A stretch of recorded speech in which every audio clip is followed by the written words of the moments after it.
Hola amigos, espero que se encuentren muy bien. Siempre nosotros los padres tratamos de ver todo lo perfecto en nuestros niños. Cómo corren, cómo saltan, nos emocionamos cuando dicen sus primeras palabras, cuando hacen mandados, cuando de repente nos dan órdenes incluso a nuestros niños. Pero hay aspectos en el desarrollo de los niños que no están adecuados y no son normales. Por ejemplo, cuando un niño se aleja del grupo de niños donde están jugando, cuando empieza a repetir palabras de forma constante, cuando de repente nuestro niño está retraído, no es muy comunicativo, no es muy expresivo, tiende mucho a la soledad. Ojo, hay que prestar mucha atención a estos signos. Estas características son propias muchas veces de un gran trastorno, que es el trastorno del espectro autista, un cuadro que involucra muchas alteraciones, que a veces son difíciles de diagnosticar por un médico no muy entrenado y muchas veces es difícil darse cuenta en los papás. Entonces el día de hoy vamos a hablar acerca de los signos, síntomas, definiciones y mitos sobre el autismo, así es que no te pierdas este video. Soy tu amigo el Dr. Patrick, así es que vamos para allá. Lo que primero debemos hacer, amigos, es definir este cuadro y tener un concepto simple.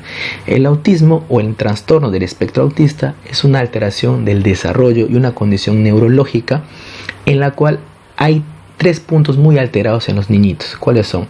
El trastorno a nivel social, a nivel comunicativo y a nivel del comportamiento. Eso no me lo esperaba. A nivel social va a haber normalmente una tendencia a la soledad y a la retracción personal del niño. Generalmente son niños tímidos y también a su vez va a haber una comunicación inadecuada, tanto la verbal como la no verbal, es decir, expresándose con palabras o con gestos. Y a nivel del comportamiento, lo característico en los niños con autismo es que son niños que tienen cuadros estereotipados, es decir, movimientos repetitivos, rutinas o ritos diarios para movilizarse y actuar, y son inflexibles al cambio de su rutina diaria. ¿De dónde viene el autismo? No lo sé, tú dime. A día de hoy todavía no se tiene una causa clara del autismo, pero se tiene mucha relación con alteraciones a nivel genético que se dan incluso en los primeros meses de la concepción. Es decir, un niño que es autista o que finalmente después del nacimiento se le detecta autismo, es autista incluso desde los primeros meses de la gestación. Es decir, un niño autista nace autista, no se convierte en autista después del nacimiento. Ese punto hay que tener muy claro, porque eso va a tener fundamento en la evolución natural de la enfermedad. Las manifestaciones del autismo se dan a lo largo del neurodesarrollo del niño, es decir, desde el momento del nacimiento. Por lo tanto, es importante, papito, mamita o los papitos primerizos, hablar mucho con su pediatra o su neonatólogo de cabecera para que les explique cuáles son los hitos del desarrollo normales. Y nosotros, ante la presencia de un hito anormal, debemos estar muy atentos. Hablar de autismo no es tan nuevo, porque desde el año 1925 Kuria Zuccareva ya estaba hablando acerca de trastornos sociales en los niños. En 1983 Nicholas Tinbergen ya hablaba acerca de la denominación de autismo, y desde 1990 ya se habla sobre el trastorno del episodio autista, alteraciones neurocognitivas que involucran muchos otros cuadros más dentro del mismo, como el autismo, como el cuadro de Asperger y otros más, que requieren una evaluación pronta por un profesional capacitado, que puede ser un pediatra, un médico general, un psicólogo, un psiquiatra, que rápidamente pueda captar los síntomas característicos del cuadro. ¿Y por qué es importante ver los síntomas? ¿Por qué es importante hacer un diagnóstico temprano? No lo sé, tú dime. Porque mientras más temprano se diagnostique el autismo, el niño va a recibir rápidamente su tratamiento. Y el tratamiento consiste principalmente en terapias que vamos a desarrollar a lo largo de este video. Así que no se preocupe, vamos a hablar un poquito de eso.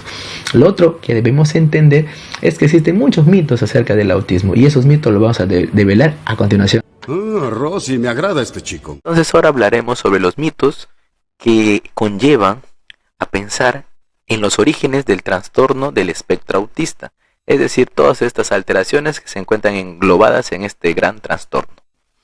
Entonces empezaremos con mitos respecto al diagnóstico. Normalmente algunos papás o algunas personas creen que para el diagnóstico de autismo se le deben hacer a los niños tomografías a cada momento y también electroencefalogramas, es decir, medir la electricidad cerebral que tiene el paciente. Pues tengo que decirles a esos papitos que tienen esa idea que esa idea es inadecuada, no es correcta. El diagnóstico de un pacientito con un trastorno del espectro autista o por lo menos una sospecha de este trastorno, no es con imágenes, no es con un electroencefalograma, es básicamente clínico, es decir, evaluando al paciente y además recolectando los datos que los padres nos dan del neurodesarrollo del niño, es decir, cómo ha ido evolucionando este niñito desde la etapa de su nacimiento hasta los siguientes años, donde va obteniendo algunas características importantes. Esos bastardos me mintieron. Lo que se valora en el neurodesarrollo, por ejemplo, a qué edad empezó a sostener la cabecita, a qué edad se pudo sentar de dos manitos, a qué edad pudo mencionar sus primeras palabras, a qué edad empezó a caminar. Esos son los marcadores importantes que te van a decir cuando la evolución de tu niño es adecuada o no. Normalmente los pacientes que tienen una sospecha de un trastorno autista nunca van generalmente solo con este trastorno, muchas veces van acompañados de otras patologías, por ejemplo cuadros epilépticos que sí van a necesitar un electroencefalograma. Por ejemplo, pueden darse en algunos casos procesos expansivos, es decir, neoplasias en el cerebro, o de repente accidentes cerebrovasculares que tuvo el niño en la infancia o en su etapa neonatal. Entonces ahí sí podría ser necesaria una tomografía, pero cuando hablamos exclusivamente de autismo, no va a ser necesario esos exámenes. Otro mito importante que debemos remarcar es lo siguiente. Todos los niños, o no todos los niños que presenten un cuadro de autismo, o por lo menos tengan espectros del trastorno autista, van a presentar discapacidad intelectual, lo que antiguamente se conocía como retraso mental. Pueden tener un desarrollo intelectual normal. Y bueno, y tampoco no todos los niños autistas, como salen en muchas series o muchas películas, van a tener una inteligencia muy desarrollada. Es decir, pueden ser personas con una capacidad intelectual normal, que con el estímulo adecuado pueden llevar una vida totalmente adecuada, totalmente tranquila, y también podrán desarrollar otras habilidades que normalmente otros niños no podrán desarrollar.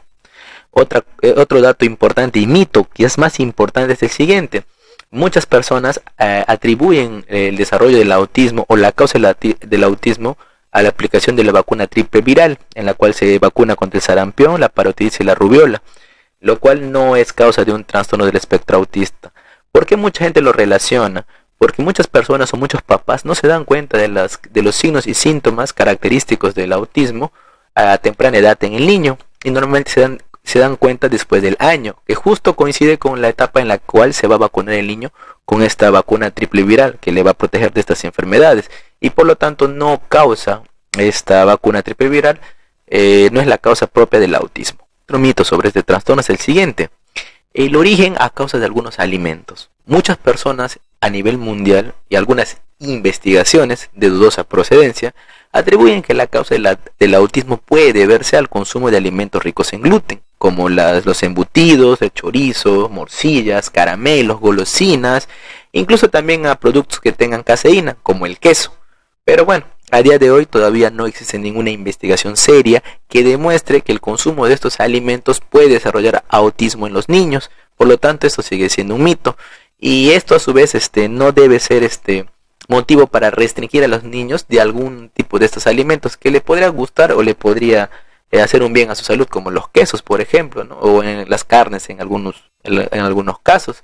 Es bueno informarse bien de esto para no satanizar algunas cosas, sino tratar de restringir al niño, que de por sí un niño que va a tener un trastorno autista va a tener ciertas limitaciones tanto en la alimentación, en la socialización.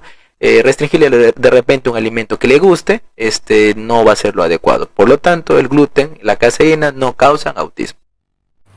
Si esta primera parte del video te ha gustado, te agradecería que le des un like, suscríbete al canal, comparte este video con otros amigos, déjame una preguntita allá abajo en la cajita de comentarios, que próximamente vamos a subir el siguiente video donde hablaremos acerca de los síntomas característicos del trastorno del espectro autista, y también acerca de el manejo terapéutico, qué es lo que involucra y qué es lo que debes saber para poder ayudar a tu niño ante este cuadro. Cuídate mucho, nos vemos, chao chao.